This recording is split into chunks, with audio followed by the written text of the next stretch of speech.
Sampurasun wargi Jabar, update terbaru dari paket pekerjaan penggantian jembatan Cilengsi 2, tepatnya di samping Rumah Sakit Hermina Cilengsi, Kabupaten Bogor. Dengan pemasangan erection box pada bagian sisi sebelah hilir, progresnya sudah mencapai angka 72,96% per tanggal 26 September 2025. Proyek ini mampu menyerap tenaga pekerja sebanyak 60 orang dengan nilai kontrak 1.336 juta rupiah.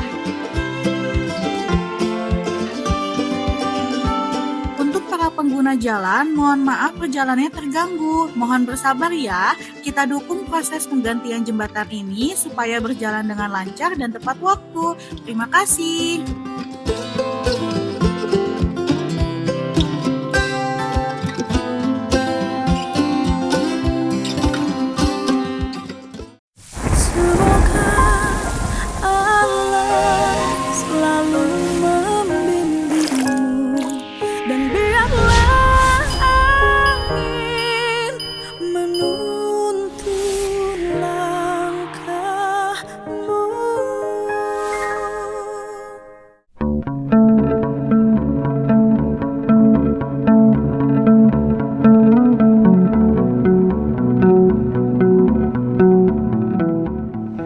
Terus ini mak siapa yang meninggal? Anak Pak. Tidak, Yang bapak pas korbannya itu baru 40 hari. Nah, yang saya acara malam itu. Iya Pak. Iya, terus siapa lagi? Itu Bu Yana Ini, tuh anaknya baru 40 hari. Jadi masih baru. Tanggal 7 Agustus kemarin. Kenapa? Ketabrak? Iya, serang medis jatuh terpental ke aspal. Meninggal. Meninggal di situ juga. Terus pertanggungjawabannya Ada pertanggungjawaban 30 juta. hanya segitu. Enggak muat. Kenapa? Ya nyawa aku hilang.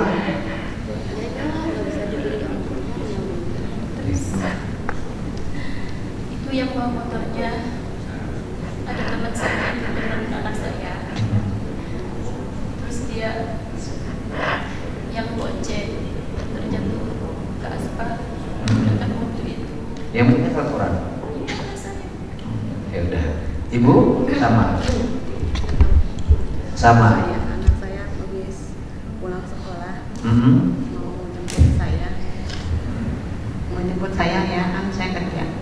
Udah gitu tahu dia kena kejugan apa ya?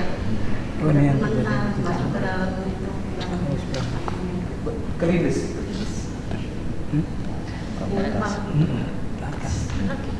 Naila Putri ya. Terus masih ada. Ini yang kemarin meninggal Belakang. yang Ini kecelakaan. Ini yang mana? Semua apa? Ini meninggal. Itu kapan? Barat saya Dua. 7 Agustus 2024. 24. Itu dua orang. Yatim semua Pak, nggak ada apa-apa. Anak yatim. Sama itu Bapak. Dua-duanya naik motor. Bonceng. Ketabrak. Iya, dia mah naik mobil itu, naik mobil yang nabrak. Ngebehem. Diajak. Diajak. Terus mana lagi? Itu yang kemarin Ini? Siapa? Bapak. Ya. Yes.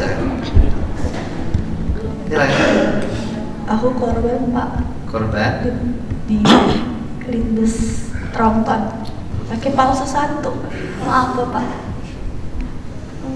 Teteh waktu naik motor. dibonceng Terus sama kaki saya sampai dibonceng ketabrak dulu. awalnya tas saya nyangkut di belakang.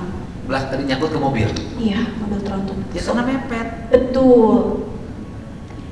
Di situ tuh awalnya cuma nyangkut, jatuh, masuklah itu truk. Jadi badan saya tuh keguling sampai ke depan.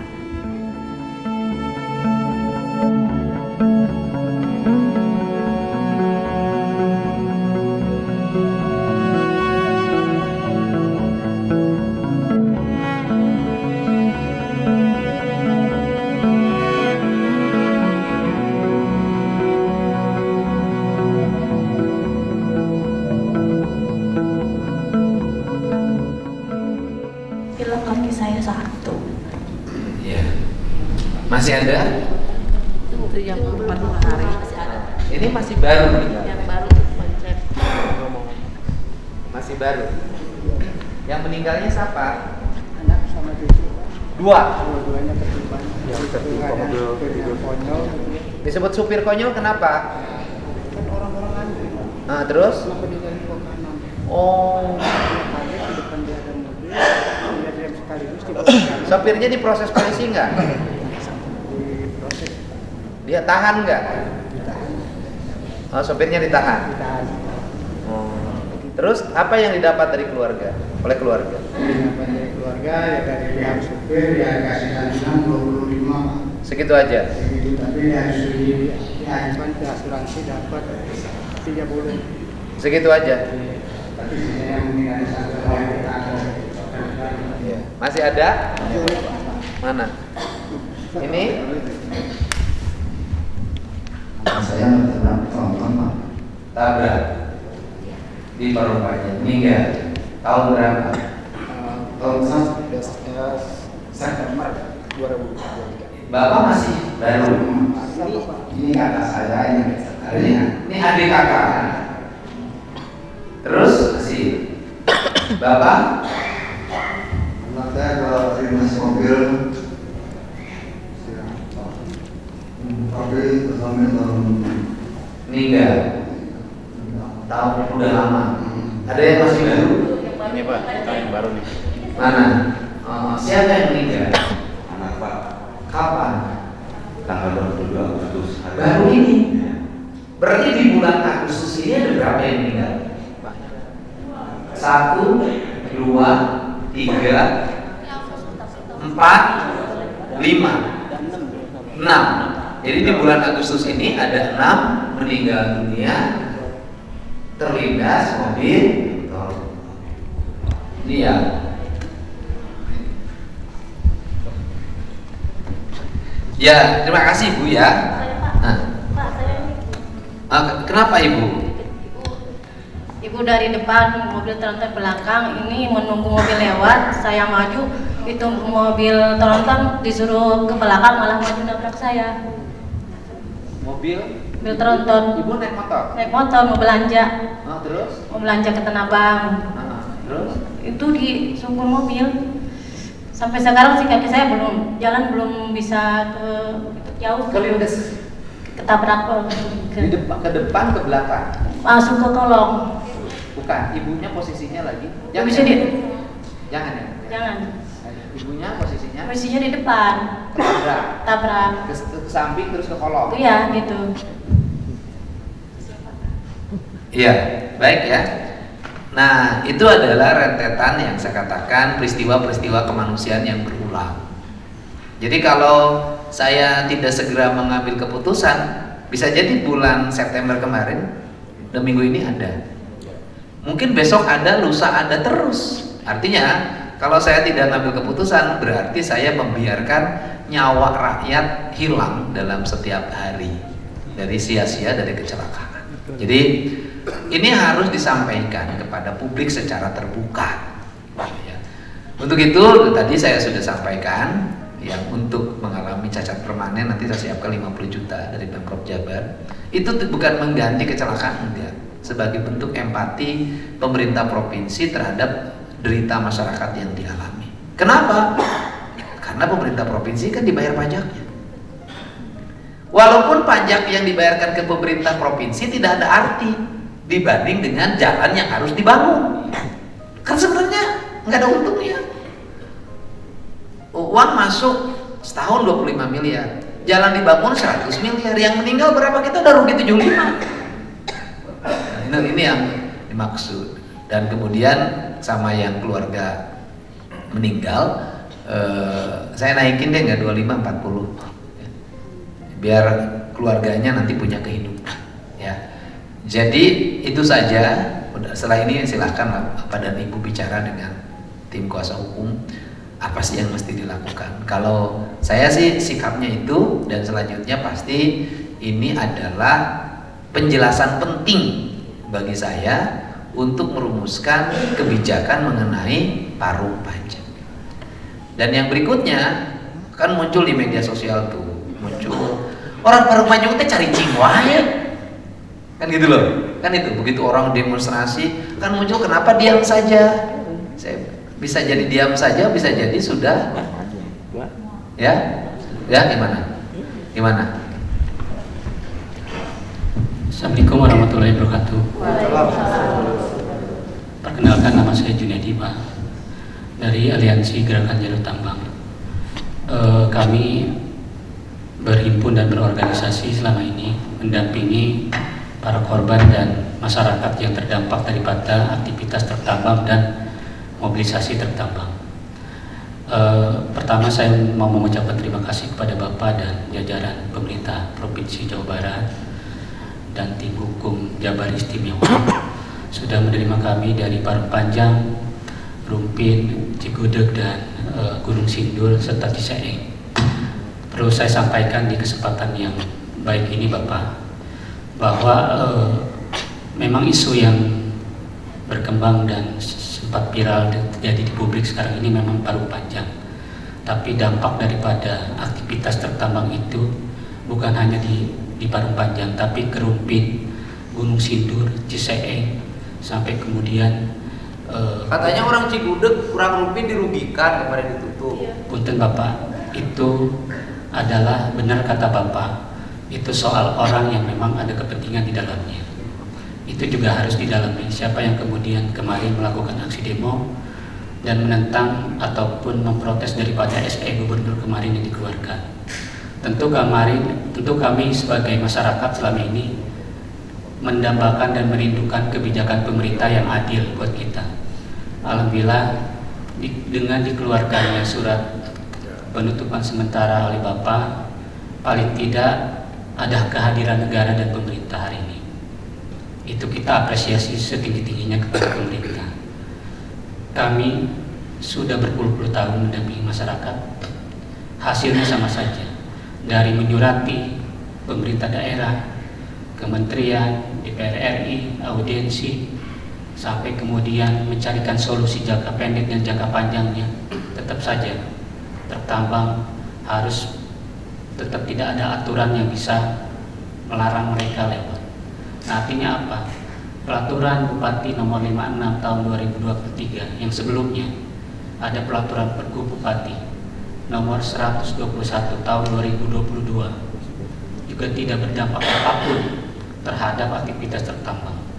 Artinya memang betul Bapak, pertambangan di Rumpin, banyaknya memang di Rumpin, Cigudeg, satu hanya di Parung Panjang. Tapi akibat daripada itu adalah ke Parung Panjang, Rumpin, dan Gunung Sindur. Yang Bapak hari ini kucurkan dana untuk pembangunan infrastruktur jalan provinsi tentu akan sia-sia kalau kemudian tidak dibarengi dengan surat edaran yang kemarin. Alhamdulillah sedikit langsung menyentuh ke jantung mereka. Nah, artinya apa? Selama ini kita tidak pernah dianggap kemudian melakukan perjuangan. Bukan artinya kemarin kita tidak melakukan demo tandingan. Sebelumnya kita sudah berpuluh-puluh kali turun ke jalan. Terakhir kami turun ke jalan di depan kantor kecamatan Parung Panjang. Yang kemudian pasca itu, Bapak, ancamannya luar biasa kepada kita sebagai orang yang mendampingi atau organisasi yang mendampingi masyarakat. Jangan. Banyak Bapak. Mungkin bisa saja karena memang dalam hal ini adalah aparat negara pun terlibat Bapak. Saya sampaikan di tengah forum ini. Tapi tidak aparat negara sendiri yang turun, tapi menggunakan preman-preman itu tadi, ormas-ormas yang direkrut yang turun langsung mengancam kepada kita. Nah, artinya alhamdulillah mungkin dengan adanya SE Gubernur kemarin, paling tidak harapan besar masyarakat di Parung Panjang, Rumpin, dan Gunung Sindur berharap besar masih bisa dipertahankan. Karena isunya katanya SE itu hanya bertahan 1 minggu. Nah, harapan kami jikalaupun mungkin Bapak tinggal memeriksa bagaimana IUP atau izin pertambangan itu yang 26 itu bermasalah atau tidak. Karena kalau bicara bayar pajaknya benar atau tidak, betul Bapak, regulasinya dijalankan atau tidak, prosedural atau tidak, mekanisme atau tidak. Lalu kemudian terkait andal-andalnya dijalankan atau tidak. Karena kami sebagai orang kampung, sebagai orang desa, paling tidak memiliki satu pengetahuan yang memang sesuatu yang salah itu tidak boleh dijalankan. Karena setahu kami memang betul mereka memiliki iup, tapi iupnya mengeksploitasinya 10 hektar tapi titiknya bukan di situ. Tahu. Nah, yang kemudian itu juga Izinnya di sini, masalah. nambangnya di sana. Iya. Izinnya 5 hektar, nambangnya 20. Ini yang kemudian timbullah problem-problem yang sangat crowded sekarang ini. Lalu Bapak, juga di kesempatan kali ini saya mau menyampaikan problemnya kan sesuatu perusahaan tambang dan transporter, yang kemudian perusahaan tambang yang menambangnya, transporter yang memindahkan material tambang. Nah, ini puluhan ribu tronton yang melintasi, 80% melalui Parangpanjang, 30%-nya melalui lewat Rumpin dan Gunung Sindur, yang kemudian sepanjang jalannya melewati jalan kabupaten atau kelas 3. Nah, sekarang alhamdulillah pemerintah daerah sudah mengucurkan miliaran jalan dari Gunung Sindur yang hari ini kemarin 1,5 kilometer Bapak punten itu dibangun tapi dipakai parkir untuk truk tambang sebelum SE gubernur dikeluarkan. Nah, itu kita berkali-kali laporan kepada pemerintah, tapi tetap aja tidak bisa ada respon yang baik. Bagaimana truk tambang itu parkirnya bukan di jalan raya, tapi di kantung parkir yang sudah disediakan. Nah, terkait jangka-jangka pendek yang kita berikan kepada atau rekomendasikan kepada pemerintah daerah berkali-kali, termasuk lahirnya Pergub Bupati tahun 2023 juga hasil desakan dan demo daripada masyarakat ke kantor Bupati tahun 2017. Nah, kami mengusulkan atau memberikan pandangan kepada pemerintah kalau nanti mudah-mudahan sih tidak ada lagi seperti yang dulu. Jikalaupun nanti ada solusi aktivitas tertambang dibuka kembali, sediakan kantung parkir yang layak. Yang udah ada di Parangpanjang 1, di Rumpin baru usulan daripada Bupati dengan Dinas Perhubungan. Nah, itu belum berjalan sampai sekarang. Yang kemudian itu tadi korbannya terus bertambah. Maka di kesempatan kali saya mengucapkan banyak-banyak terima kasih kepada Bapak Gubernur sudah menjawab persoalan yang hari ini kita hadapi selama puluhan tahun. Jadi itu saja, saya mewakili teman-teman dari Parangpanjang yang tidak bisa hadir, Bapak dari Rumpin, dari Gunung Sindur dan CCE. Bila topik wa hidayah, wassalamualaikum warahmatullahi wabarakatuh. Baik, terima kasih ya. Saya ini surat dari supir. Kenapa? Pengacara supir. Kenapa? 3 bulan lalu anak saya meninggal. Anak ibu meninggal di situ? Iya, anak saya meninggal di tempat. Jadi setelah anak saya 2 hari dimakamkan dari pihak keluarga dan lain-lain, ada mungkin dari yang lain-lain minta tanda tangan untuk damai. Kata saya nanti dulu karena kan perasaan saya sebagai orang tua kehilangan anak yang baru mau masuk sekolah SMP. Nah, pas belum 100 hari anak saya dikasih surat itu dari pemuka agama di kampung saya. Gitu. Melalui pemuka. Urusannya tergantung ibu. Iya. Kalau ibu ingin terus berproses secara hukum, kita backup sampai kapan?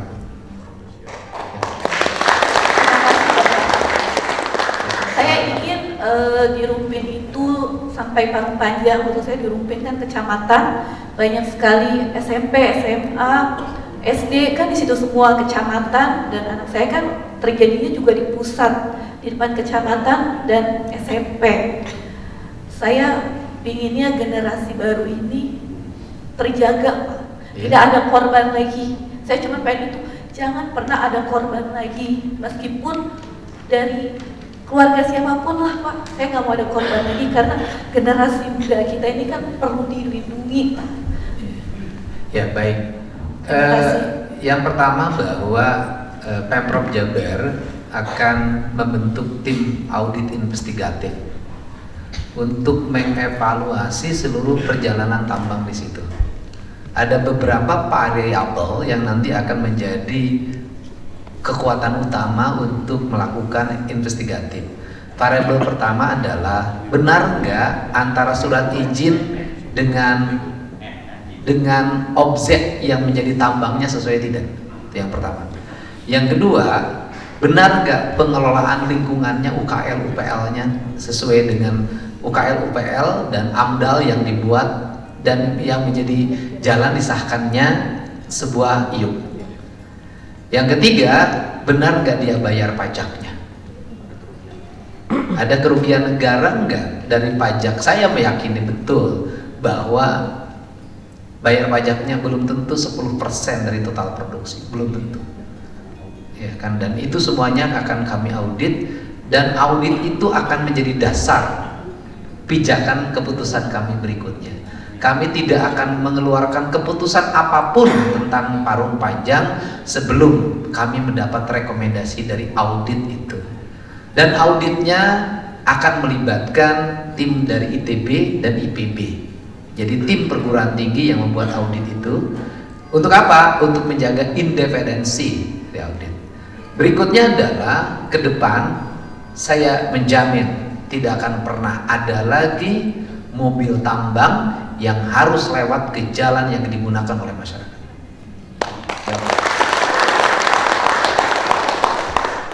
Jadi jalan yang dibangun oleh Pemprov untuk warga itu untuk warga, bukan untuk tambang. Kalau ingin membangun tambang, jalannya harus jalan tambang. Jalan tambang ya bangun oleh yang berkepentingan menambang. Kalau ingin terus menambang di situ, buat jalan sendiri, bangun sendiri, sesuai undang-undang. Dulu saya pernah mengatakan 2026 bangun, tetapi setelah saya mengamati, menganalisis, saya tidak boleh melakukan tindakan yang merugikan negara. Mengambil uang APBD dipindahin ke situ untuk kenyamanan para petambang, saya nggak mau. Saya uangnya saya gunakan membangunin jalan yang kepentingan rakyat, karena Jawa Barat masih luas yang membutuhkan. Nah itu jalan tambang ya nanti kalau pemerintah kabupaten mau membebaskan lahannya ya dipersilahkan. Tapi yang membangun jalan tambangnya biarkan para pengusaha tambang. Ya dari areal pertambangan menuju tempat tujuan tidak boleh melewati jalan provinsi dan jalan kabupaten. Itu. Karena jalan provinsi didesain bukan untuk jalan tambang. Betul nggak Pak? Betul. Ya kan? Bukan didesain. Kapasitas jalan provinsi itu berapa? 10 tonan. Tambang? 50 ton. 45. Ya kan nggak mungkin. Tambah lebarnya. Ditambah juga kalau ya tambangnya yang lewatnya 1 dalam 1 jam mungkin. Tapi kan ini terus. Sehari kurang lebih 6.000. Oh gila. Untuk itu saya ucapkan terima kasih Bapak Ibu. Semoga Bapak Ibu sehat. Saya nggak usah lagi ngomong Bapak Ibu diberikan ketabahan. Wah, saya belum tentu tabah seperti Bapak Ibu. Apalagi anak meninggal urusannya panjang kalau dengan saya. Gitu loh. Untuk itu saya ucapkan terima kasih. Semoga pertemuan ini bermanfaat, dan selanjutnya silakan Ibu bicara dengan tim kuasa hukum. Atur nuhun. Assalamualaikum warahmatullahi wabarakatuh.